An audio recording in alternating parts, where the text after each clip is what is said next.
Tonight, the sudden death of Friends star Matthew Perry, what we're learning about how he died, and the new statement from his family just in. The actor found dead in his home after apparently drowning. New details on his final hours, what we're learning about the 911 call, and the investigation now into how he died. Plus, his legacy of laughter, some of his co-stars paying tribute to his massive talent. She's on the other line. She's going to call me back. She's on the other line, going to call me back. And his brutal honesty about his struggles with substance abuse. Also breaking, Israel's prime minister says ground operations into Gaza are expanding, along with devastating airstrikes. Our first look at the destruction inside Gaza since this new phase of the war began, as thousands of Palestinians break into a UN relief center searching for food. Halloween party shooting, people in costumes fleeing for their lives in Tampa. 2 killed, 16 injured. Striking auto workers reaching a tentative deal with another of the big 3 automakers. Are the strikes coming to an end? And with 2 days till Halloween, we take you inside the business of Spirit Halloween. How do they go from 0 stores to 1,500 every single October? This is NBC Nightly News with Kate Snow. Good evening. Generations of Americans are feeling the loss of Matthew Perry as the sarcastic, witty character Chandler Bing on the gigantic hit Friends. He entertained young people and their parents in the 90s and the early 2000s. And then, as the comedy series lived on in the streaming world, teens and young people discovered it. Matthew Perry was, of course, much more than just that one character. He spoke openly about his dependence on drugs and alcohol and his fight for sobriety because he wanted to inspire others to seek recovery. Perry's family telling People magazine, "We are heartbroken by the tragic loss of our beloved son and brother," as we learn more tonight about just how he passed at 54 years old. Here's Chloe Malas. Tonight, new details surrounding the death of beloved actor Matthew Perry. The star found unresponsive in a jacuzzi at his Los Angeles home Saturday from an apparent drowning, according to the LAPD. Respond to the drowning. NBC News learning that authorities received a 911 call just after 4 p.m. on Saturday about a water emergency at a California residence. Law enforcement sources telling NBC News there was no apparent foul play, pending a further investigation. The 54-year-old posting this photo in the water just days ago. Today, Perry's family telling People, Matthew brought so much joy to the world, both as an actor and a friend. Perry, born in Williamstown, Massachusetts, was raised in Canada before moving to Los Angeles as a teen.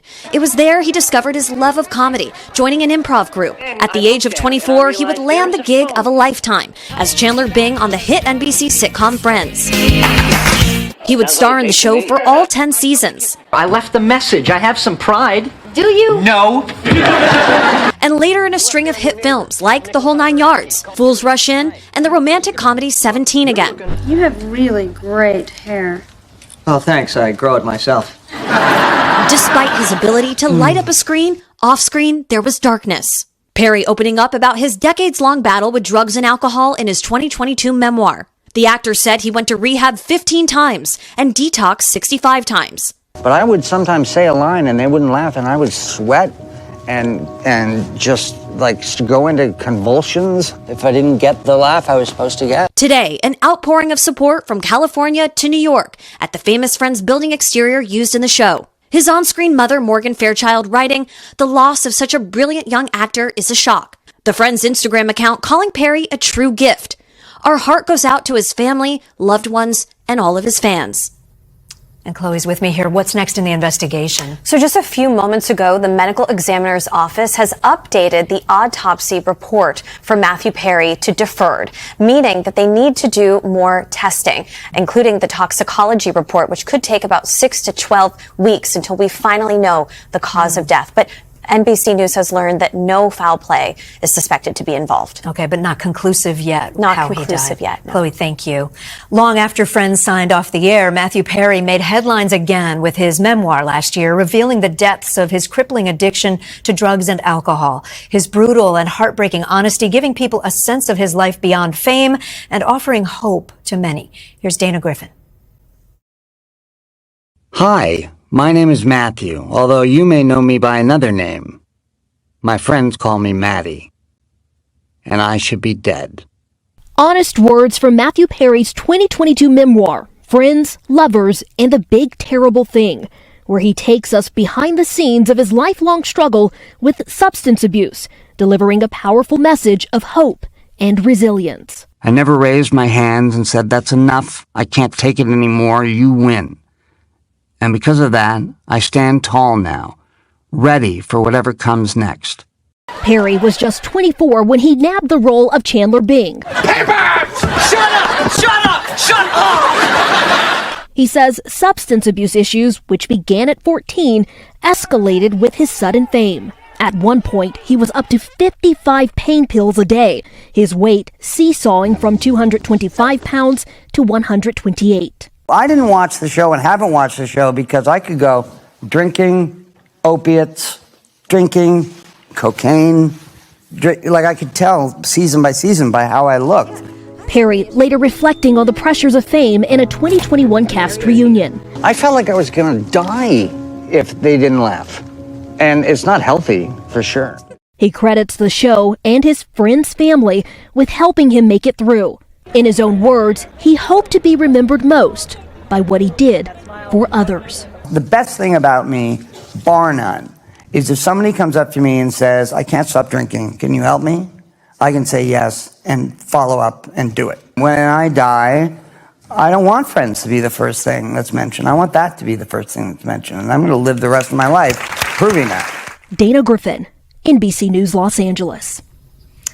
Now to our other major story tonight and our first look inside Gaza since Israel expanded ground operations in the territory and unleashed its biggest aerial assault yet. Richard Engel reports from the Israel-Gaza border.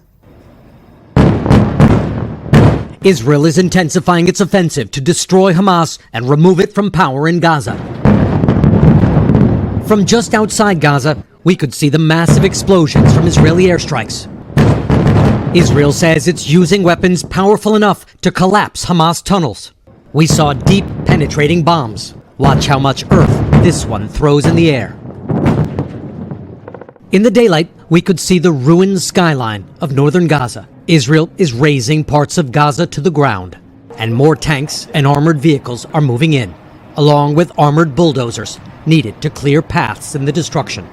We could also see what we can usually only hear, the constant presence of Israeli drones. Internet services knocked offline by Israel Friday have been partially restored by the Palestinian telecom company, so our crew could show us life inside Gaza City. It's becoming a wasteland. The humming you hear are those drones. Gazans call them mosquitoes. Israel says the operation is payback for Hamas's killing 1,400 Israelis and taking, by the latest count, 230 hostages.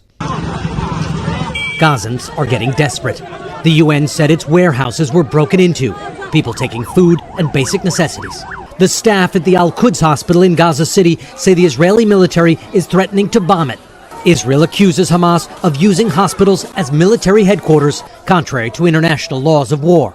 The Palestinian Red Crescent, an independent aid agency, shared with us this video tonight and says there are 12,000 people inside the Al-Quds hospital. Israel says Hamas uses them as human shields.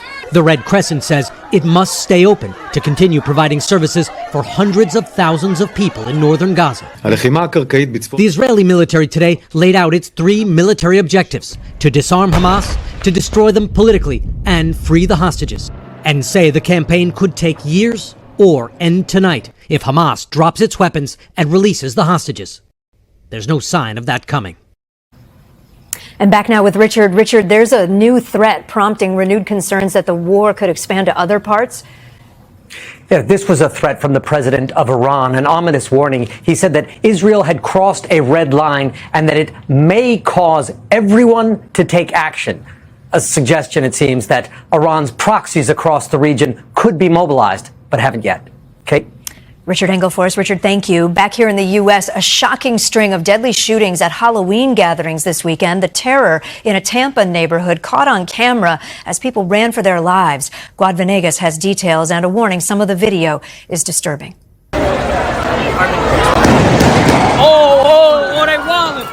Tonight, video capturing the moment gunfire erupted in Tampa. The horrifying sound of gunshots sending people running for their lives. There are multiple patients shot all the way down the block. Moments later, victims in bloody Halloween costumes receiving help from first responders.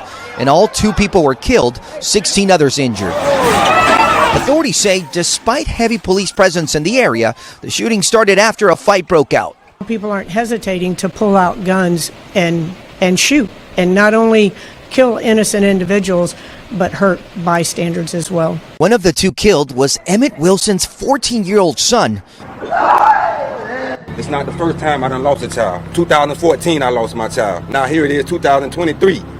And my baby boy, he's gone now from gun violence. Police announcing today, 22-year-old Tyrell Stephen Phillips has been arrested and charged with second-degree murder. Gun violence erupting at Halloween parties in other cities as well this weekend. In Texarkana, Texas, 3 people were killed and 3 others injured. In Indianapolis, 1 person killed and 10 others injured. And in Chicago, 15 people shot at a Halloween house party. Tragedies overshadowing celebrations for one of America's favorite holidays. Juan Venegas, NBC News. Still ahead tonight, alarming new details about the mass shooting in Maine last week and the alert about the shooter weeks before it happened. That is hope. The field of Republicans running for president is getting smaller. Former Vice President Mike Pence suspended his campaign for the GOP presidential nomination yesterday. He's been struggling to gain traction in the polls and to raise money. Pence told supporters yesterday he always knew the campaign would be an uphill battle, but said he has no regrets. And there's a major development this weekend toward ending the 6-week auto workers strike. One of the big 3 automakers, Stellantis, reached a tentative agreement with the union on Saturday. That follows a similar tentative deal struck with Ford earlier last week. GM is now the only one not to reach a deal with workers on strike. There are troubling new details tonight about the man accused of killing 18 people in Maine last week. We're now learning there was a statewide alert for him weeks before the shooting. Kathy Park reports. Tonight, growing questions about the mental health of mass shooting suspect Robert Card. Law enforcement officials telling the AP that they sent out an alert last month to be on the lookout for Card after he made threats to shoot up an Army Reserve base in Maine, adding they couldn't locate him after stepped-up patrols. He did obtain some mental health treatment, but I'm not sure to what extent. Was he ever under your department's radar? That I'm not aware of. We had very few contacts. Now we're learning that the suspect tried purchasing a silencer months before the attack, matching the same caliber bullets used in the massacre. That's a .308. That's what Mr. Card used when he was going through and shooting everybody. The military used a .308 as a sniper rifle. So you would hunt moose, bear, big game, you would use a .308 for. Gun shop owner Rick LaChapelle describes making a chilling connection as he looked through his records. He says the distributor sent the silencer to the store, and Card's approved application was transferred over by the federal government. The last layer of verification was this ATF form. He was never given the silencer, but his guns weren't taken away, because under Maine law, that would only happen if he was forcibly committed for mental health treatment. What would have happened if he had access to that silencer? Well, that's the scary part. After days on edge, Maine's second largest city is taking steps toward healing. But Breslin McNear is still haunted by stepping away for a meeting, leaving his father at Schmenge's Bar and Grill Wednesday night. What was the last memory you have of your dad? Him smiling. Me asking if he was all right. Telling him I'd be right back. The tragedy also striking Rob Young, who lost 2 members of his family in one night, his brother Bill and his 14-year-old nephew, Aaron. I called my dad, or texted my dad, hey, spare time's getting shot up. And he says, I know, Bill and Aaron are there. And the trauma for survivors like Jennifer Zanka is still raw. She now bears the scars from that night as a gunman's bullet tore through her arm. What brings me back to that moment? It could be a noise, or it could be just someone's talking to me, and all of a sudden it just comes. The picture of that guy. Kathy, the pain is so real. I know you're joining us from Lewiston. There's a vigil there tonight. It's got to be emotional. Kate, extremely emotional. This is the first public vigil for the town of Lewiston. So many people wanted to be in attendance. They created an overflow space outside. One speaker saying tonight that the love of this community cannot be gunned down. Kate? Kathy Park for us. Kathy, thank you. Up next, we take a turn. We take you behind the scenes at Spirit Halloween, how they go from 0 stores to 1,500 every October.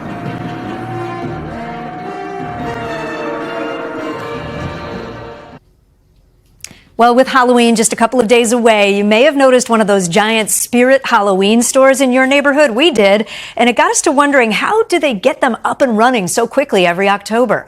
Our Brian Chung got a behind-the-scenes look. Whether you're looking for ghosts or ghouls or anything of the like, this iconic store is once again rising like a zombie to get us all in the Halloween spirit. More specifically, the Spirit Halloween. CEO Steven Silverstein gave us a behind-the-scenes look at one of the most unique business models in all of retail. Really, we start from 0 every year. That's going from 0 stores to this year, 1,500 stores, more than Macy's or Best Buy, in a matter of months.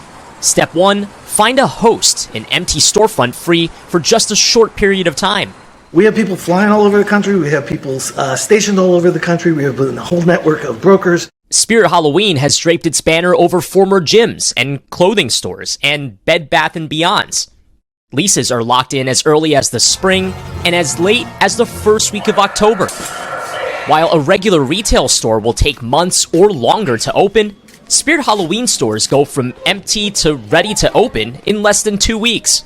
Next, they staff up. We build on a foundation of a nucleus of people that are year-round, 24/7, 365 Halloween. So your total comes to $26.31.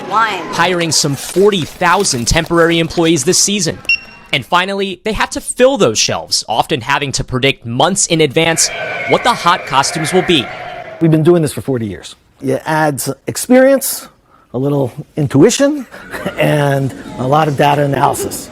This year's big sellers: Barbie and Ken, Wednesday Addams, and Teenage Mutant Ninja Turtles. Silverstein acknowledges the store's pop-up popularity has become a pop culture sensation. So scary! We have become that meme. We've become that place where if it was vacant for any period of time, we're swooping in. The studio was empty for so long, NBC converted to a Spirit Halloween. And that's just that. For Spirit Halloween superfans, though, it's no joke. Every day we pick him up from school, he has to come. So we just came for one of our Every day he has to come here. Every day. For others, though, it's not even about spending. It's just getting in the spirit. Happy Halloween. Happy Halloween. Brian Chung,